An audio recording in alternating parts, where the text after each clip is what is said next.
One of my friends, he had been an Anglican, and a few years ago he was received into the Orthodox Church. And my friend related an interesting story about his first visit to an Orthodox church, which I'm going to share with you today.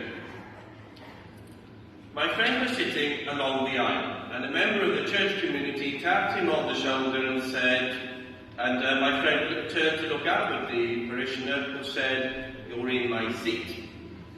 The visitor apologized, got up, and the parishioner sat down in his seat. The visitor, however, proceeded to walk down the aisle to exit the church, feeling unwelcome.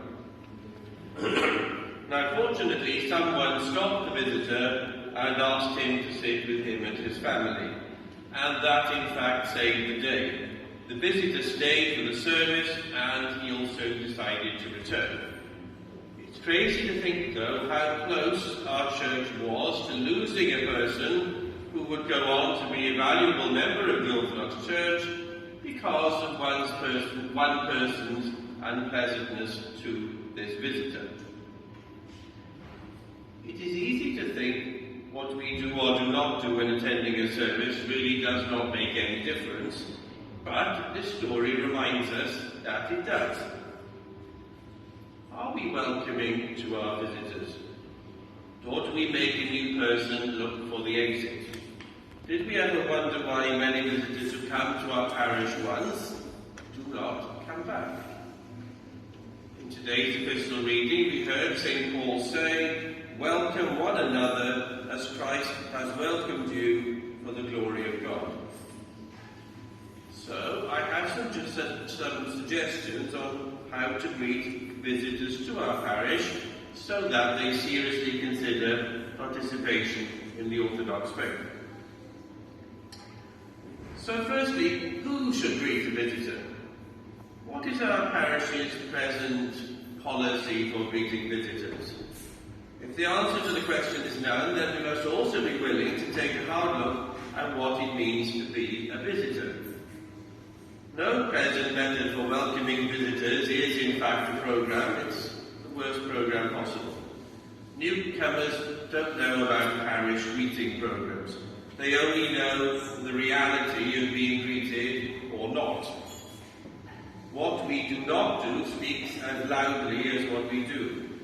And having no program is a message both to the visitor and also to the regular members of the parish that welcoming new people is a low priority on our agenda. Now, some people think that the priest is the person responsible for greeting visitors.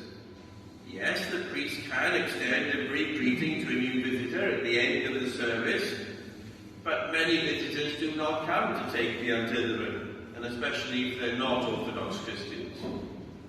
The priest is not usually able to devote a lot of time to people at the end of the service.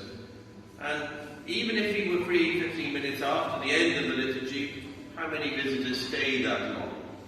So there is no question in my mind that all of us, the priest and all of you, are responsible for greeting visitors. So then, what do we do when we greet a visitor? What happens to first-time visitors? Are they greeted by the committee members? Does the person next to the person in church introduce himself or herself? That doesn't mean chatting aloud, as you all know I'm very sensitive about noise during worship, but just a very quiet hello, it's nice to meet you. And then what happens the second time the person visits? What kind of impression does this individual come away with after the second or the third visit? Who is responsible for extending the fellowship of the people of God on these occasions? In addition to individuals needing identification with the church, they also need identification with a smaller, less formal group of friends. For example, it's natural for secondary school students to feel more comfortable in a parish if they meet other secondary school students. If doctors meet other doctors, people like little groups of people who are similar to themselves. And we have to make an active method to introduce visitors to people in the parish who have similar interests as they have. And the importance of introducing visitors to individuals like themselves is something really, really important. It really helps people to gel more quickly. And I'll end with a little bit of statistics.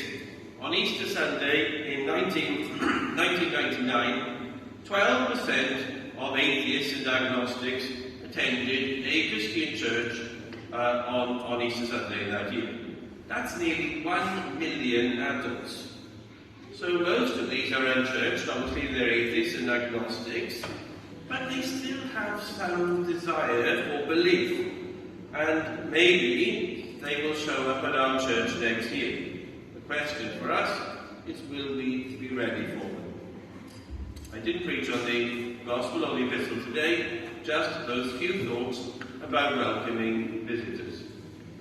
So the prayers of our Holy Fathers, Lord Jesus Christ, our God,